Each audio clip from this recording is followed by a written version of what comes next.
नमस्कार दोस्तों, मैं विक्रम सर आपका मानस स्टडी हब पर आपका स्वागत है।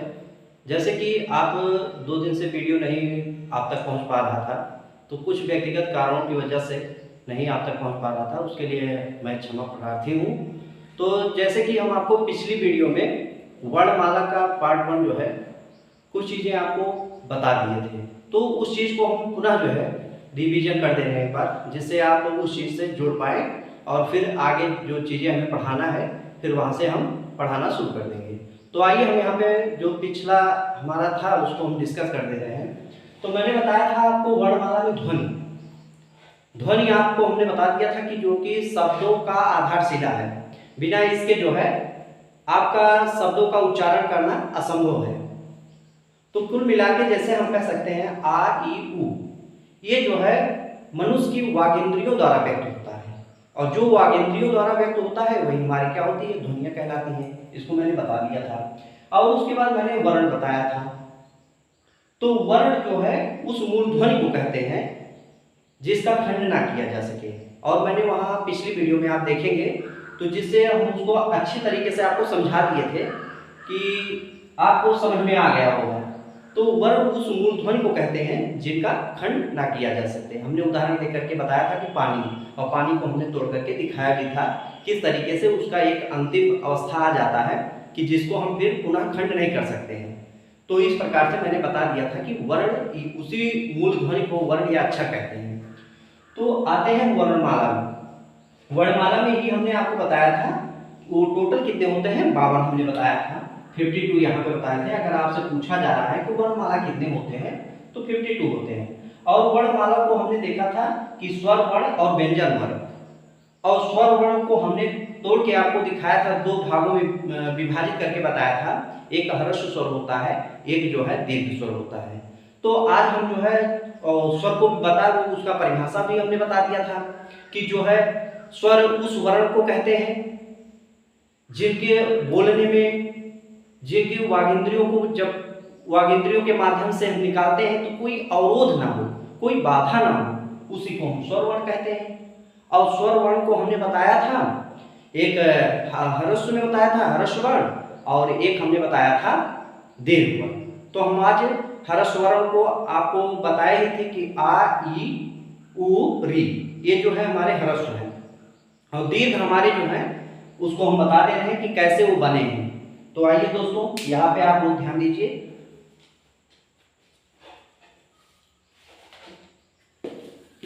यहाँ पे आपको स्वर वर्ण, और स्वर वर्ण में हम आपको ये दीर्घ बता रहे हैं, आपको दीर्घ स्वर, दीर्घ स्वर बता रहे हैं आपको। और दीर्घ स्वर में हमने बताया था आ ई उ। अब ये बना दीर्घ स्वर, क्यों इसको कहा गया कि इसका नाम क्यों दीर्घ स्वर में रख दिया गया है इन वर्णों को? इसलिए रख दिया गया क्योंकि जो है ये उसी जो ह्रस्व स्वर है उसी ह्रस्व स्वर का मिल करके बने हैं। जो ह्रस्व स्वर, जैसे मान लीजिए ये आ है तो ये आ ह्रस्व स्वर का है, इसे मूल स्वर भी कहते हैं, और ये आ दोनों से मिल करके क्या बना है, हमारा दीर्घा बना है। ये दीर्घ हमारा बना है। उसी प्रकार से ये जो हमारा ई दिया है, दीर्घ, ये ह्रस्व ई और ह्रस्व ई दोनों मिलकर के हमारा क्या बनाया गया, दीर्घ ई बना। तो कुल मिला के इसमें 2 ह्रस्व रखे गए हैं, 2 ह्रस्व मिल करके ही हमारा दीर्घ ई बना है, और 2 ह्रस्व आ मिल करके हमारा जो है दीर्घ आ बना है। वैसे यहाँ पे दीर्घ ऊ दिया है, तो दीर्घ ऊ दिया है, यहाँ देखिए दीर्घ ऊ है, ये भी जो है ऊ जो कि ह्रस्व ऊ है, और ऊ, इन दोनों से मिलकर के हमारा दीर्घ ऊ बना है।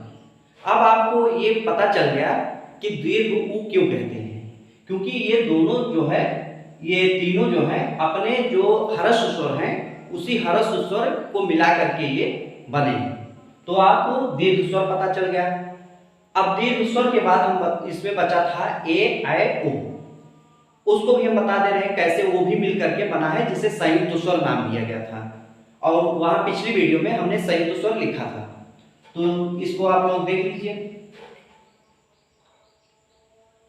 अब रब कर दे रहे हैं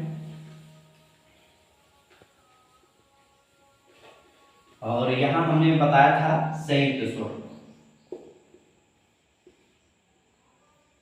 संयुक्त स्वर, संयुक्त स्वर ए ऐ ओ औ।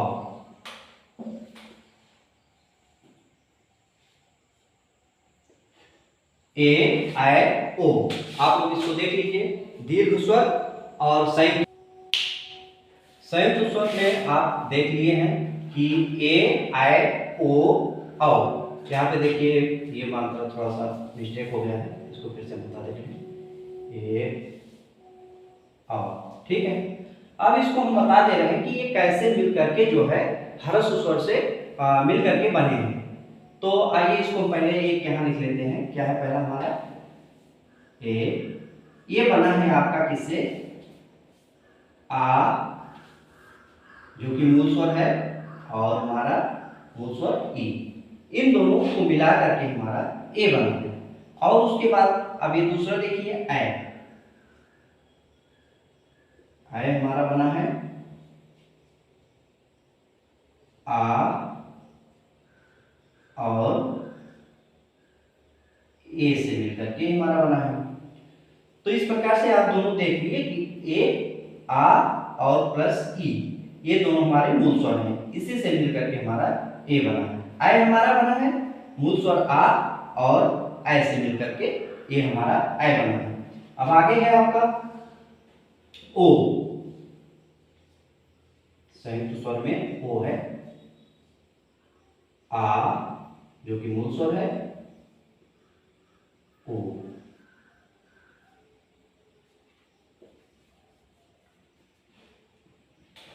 ये हमारा ओ आ प्लस ओ से मिलकर के बना है।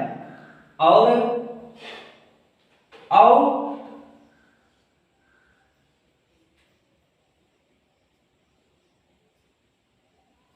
ये देखिए थोड़ा सा यहाँ पे मिस्टेक हो गया है, ये हमारा बना है आ प्लस ऊ से। और यहां जो औ बना है मूल स्वर आ प्लस ओ। तो इस प्रकार से आप संयुक्त स्वर देख सकते हैं किस प्रकार से कैसे मिल करके बना, तो इससे आपको दिक्कत नहीं होगा।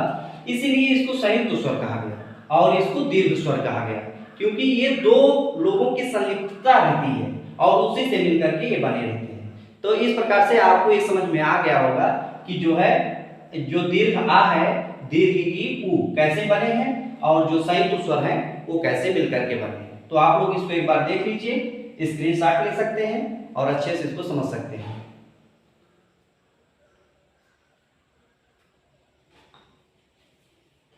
तो आप लोग जैसे कि स्क्रीनशॉट ले लिए होंगे। अब ये तो हमारा जो स्वर था और स्वर में जो दीर्घ स्वर था, संयुक्त स्वर था, उसको हम आपको अच्छे तरीके से समझा दिए कि किस तरीके से कैसे मिल करके बने। तो अब हम आते हैं, स्वर की बात हो गई थी, अब हमारा व्यंजन वर्ण की बात करते हैं। वर्णमाला में व्यंजन वर्ण, ये है हमारा व्यंजन वर्ण। आपने स्वर को हमने बताया था कि वह वर्ण है जो स्वतंत्र रूप से आवाज रूप से बोला जाए, लेकिन व्यंजन वर्ण ऐसा नहीं है। अब व्यंजन वर्ण बना कैसे है? व्यंजन वर्ण स्वर की सहायता से बना है और बिना स्वर के ये असंभव है। व्यंजन वर्ण कहेंगे कैसे? अभी हम आपको दिखा दे रहे हैं। जैसे आप भाई का लिखते हो, का आपने लिखा, का में स्वर है लेकिन इसे में संलिप्त है, छिपा हुआ है। दिखाई कब देगा? अब दिखा देते हैं आपको कैसे दिखाई देगा। का में आप जो है हलंत लगा दीजिए और यहाँ से आप अब जो है ये जो है स्वर निकाल लीजिए। अब ये अपने आप में स्वतंत्र है, ये आपका है। अब इसके साथ स्वर नहीं लगा है, लेकिन जब इसके साथ स्वर लग जाएगा तो इस अवस्था में आ जाएगा। जब इस अवस्था में आ जाएगा तो यही हमारा क्या हो जाएगा, व्यंजन वर्ण हो जाएगा। आप किसी के साथ देख सकते हैं, चाहे आप मान लीजिए खा ले लीजिए, खा है, देख लीजिए, खा में हलंत लगाइए, खा में हलंत लगा दीजिए, ये आपका निकल गया, ह्रस्व अलग हो गया। अब इसी दोनों को अगर जो है आप मिला दे रहे हैं, या जो है मूल स्वर या ह्रस्व स्वर इससे आकर के मिल जा रहा है, तो ये हमारा क्या हो जा रहा है, व्यंजन वर्ण। तो ये परिभाषा छोटी सी निकल करके आती है कि व्यंजन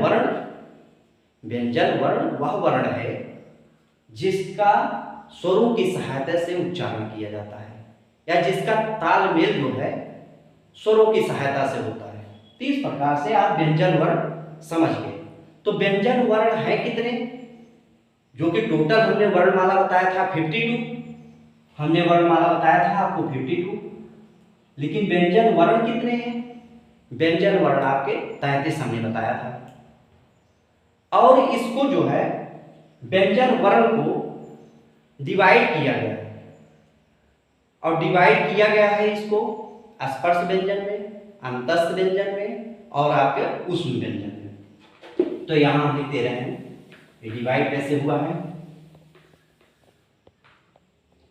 ये देखिए यहां पे आपका है ये स्पर्श व्यंजन,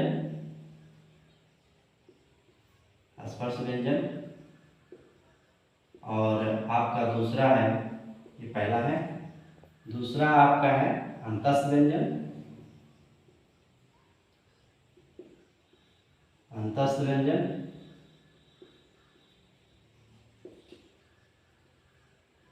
और आपका जो तीसरा है ऊष्म व्यंजन, ऊष्म व्यंजन, ये आपका तीसरा है, ये दूसरा था। स्पर्श व्यंजन, अंतस्थ व्यंजन और ऊष्म व्यंजन।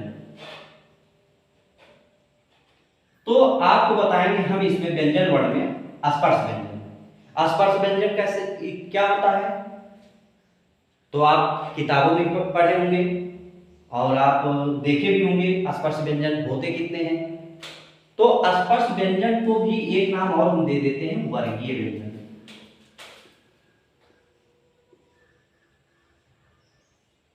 वर्गीय व्यंजन, आप सोचेंगे इसका नाम वर्गीय व्यंजन क्यों दे दिए, तो हम इसको पहले यहां मिटा करके जो इसके और भाग हैं उसको मिटा दे रहे हैं। तो आपको पहले हम दिखा दे रहे हैं स्पर्श व्यंजन।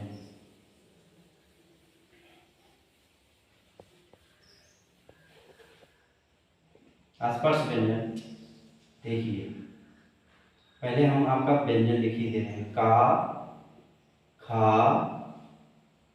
गा, घा, अंगा,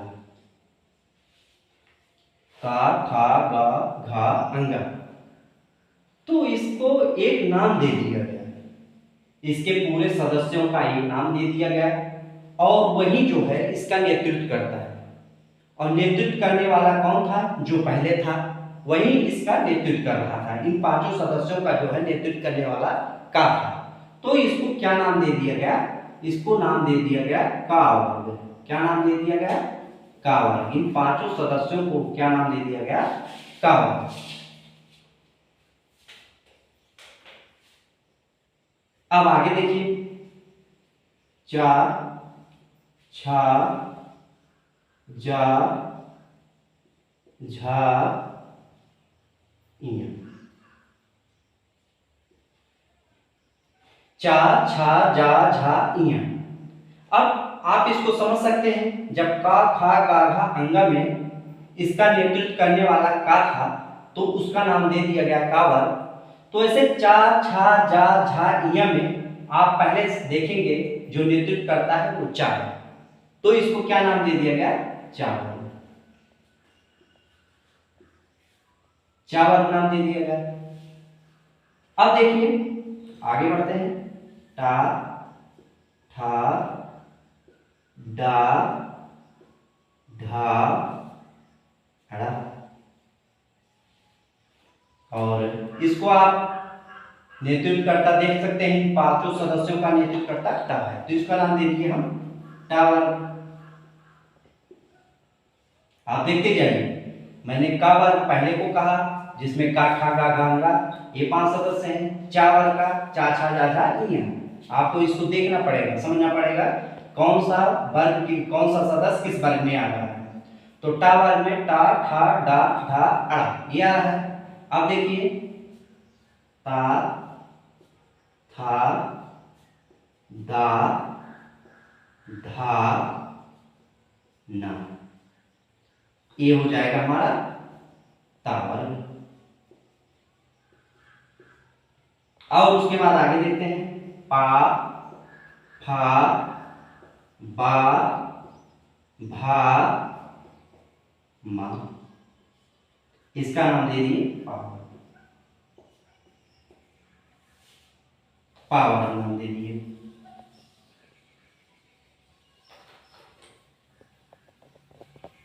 तो इस प्रकार से आप देख सकते हैं स्पर्श व्यंजन। स्पर्श व्यंजन में जो का वर्ग है, चा वर्ग है, टा वर्ग है, ता वर्ग है, पा वर्ग है, ये स्पर्श व्यंजन के सदस्य हैं।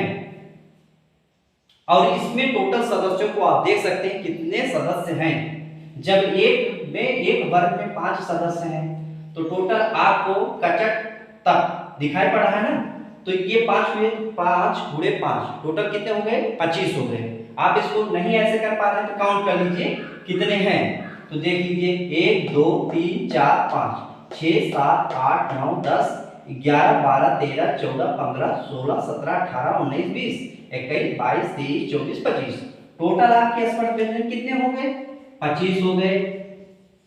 टोटल 25 हो गए।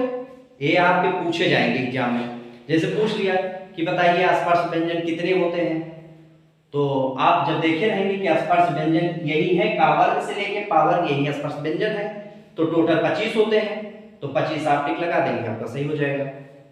और आप इसी में से सदस्यों को पूछ लिया जाएगा कि इनमें से कौन स्पर्श व्यंजन है। आपका का, खा, गा दे दिया गया या इनको छोड़ करके दूसरा कुछ दे दिया गया, तो उसमें से कोई एक दिखाई पड़ेगा जो आपका स्पर्श व्यंजन रहेगा। इसमें से कोई भी सदस्य एक दिखाई पड़ेगा तो आपका स्पर्श व्यंजन हो जाएगा। तो इस प्रकार से आप इनको कंठस्थ कर लीजिए और इसमें जो है ज्यादा ट्रिक लगाने की कोशिश मत कीजिए, क्योंकि इसको जब आप याद तो पहले से ही है, बस आपको देखना है कि कौन सदस्य किस वर्ग में आ रहा है, तो आपको इस प्रकार से याद हो जाएगा। और इन्हीं वर्गों के कारण इसको नाम दे दिया गया है आपका वर्गीय व्यंजन। इसको एक नाम और कहते हैं, आपको जो कि पहले ही बता दिए थे, इसका नाम क्या था, वर्गीय व्यंजन। वर्गीय व्यंजन, तो इसका एक नाम वर्गीय व्यंजन है। तो आप लोग इसको देख लीजिए और स्क्रीनशॉट ले लीजिए। देख लीजिए इसको अच्छे से।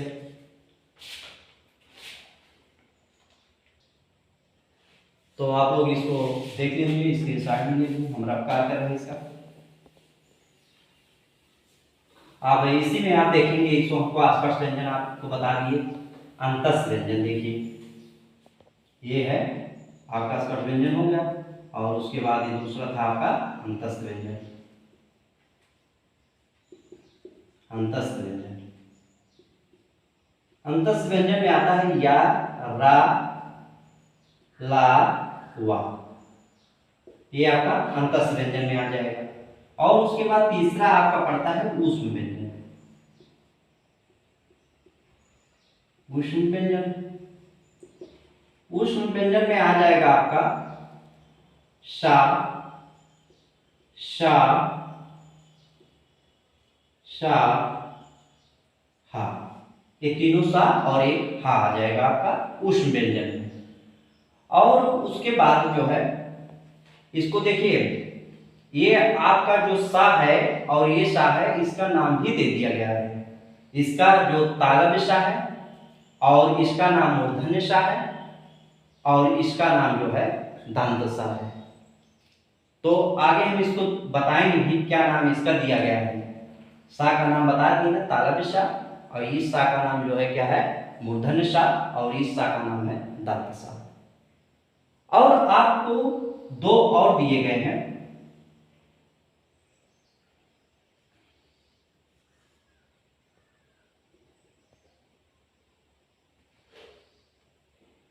ये संयुक्त व्यंजन है, संयुक्त व्यंजन है छ, त्र, ज्ञ, श। संयुक्त व्यंजन है। अब ये संयुक्त व्यंजन नाम क्यों दिया गया है हम इसको भी बताएंगे। ये छ जो है ऐसे नहीं, बस ये ऐसे नहीं मिलके बना है। आपको थोड़ा सा हम यहाँ हिंट दे रहे हैं। ये क जिसमें हलंत है और इस सा से मिल करके बना है, जिसको मूर्धन्य श कहते हैं। इससे मिल करके ये छ बना हुआ है। वैसे आपको यहाँ हम त्रा भी बता दे रहे हैं, ता में हलंत और रा, ये मिल करके बना है। और ज्ञा देख लीजिए, जा यहाँ हलंत और ये यहाँ, इससे मिल करके ज्ञा बना है। तो इसी को हम संयुक्त व्यंजन कहते हैं। और आगे आपको पांचवा जो है वो द्विगुण व्यंजन है। द्विगुण, ये द्विगुण व्यंजन है। द्विगुण व्यंजन आप देख रहे हैं, जैसे कि द्विगुण व्यंजन है, संयुक्त व्यंजन हो गया द्विगुण व्यंजन।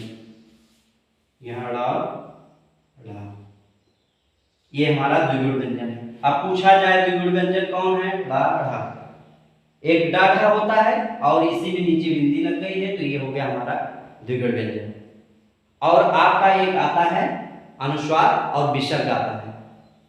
इसको हम 6 वाले में रख ले रहे हैं, ऊपर ऊपर लिख दे रहे हैं जिससे दिखाई पड़े आपको, यहाँ नीचे नहीं दिखाई पड़ेगा, तो यहाँ लिख दे रहे हैं। ये हमारा हो गया 6 पे अनुस्वार, अनुस्वार, और ये 7 पे हो गया हमारा विसर्ग। ये हमारा अनुस्वार और विसर्ग। इसका देखिए सिंबल क्या है, प्रतीक क्या है, ये देखिए, ये हमारा क्या है, ऐसे बिंदी एक रख दिया, ये हमारा अनुस्वार। और विसर्ग हमारा क्या है, ये है हमारा विसर्ग। ये सिंबल देखिए, प्रतीक दिखाई पड़ा है, 2 बिंदी आपको दिखाई पड़ा थी, विसर्ग है।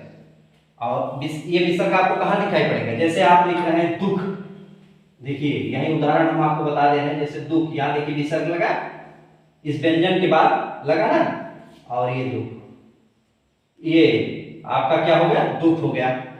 अब ये जो अनुस्वार है वो कहाँ लगेगा, जैसे आपको लिखना है अंश,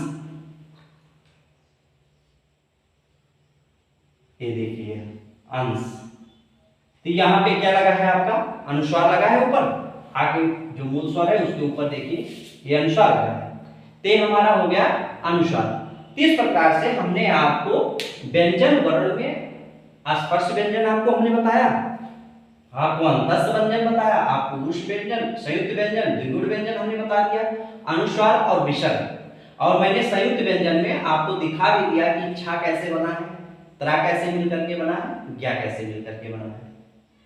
और अंतस्थ व्यंजन का एक नाम और देते हैं, अर्धस्वर नाम देते हैं। अर्धस्वर, इसका अगली वीडियो में बताएंगे। अंतस्थ व्यंजन में अर्धस्वर इसको कहते हैं, अंतस्थ व्यंजन को।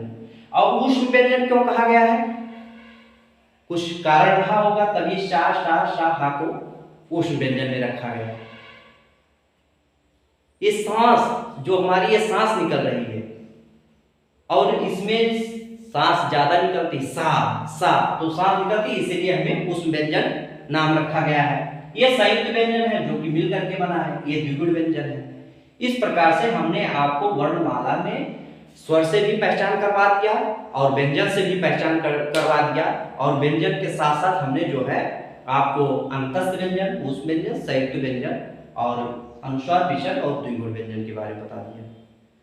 तो जैसे कि मैं आशा करता हूँ आपको ये वीडियो अच्छा लगा होगा और समझ में भी आया होगा, कहीं किसी प्रकार का कन्फ्यूजन नहीं है, और ना तो मैंने कहीं ऐसा भी बताया कि आपको कन्फ्यूजन लगे। तो आज यहीं पर हम जो है स्टॉप करते हैं, फिर अगले वीडियो में हम पुनः बताएंगे। ठीक है, थैंक यू।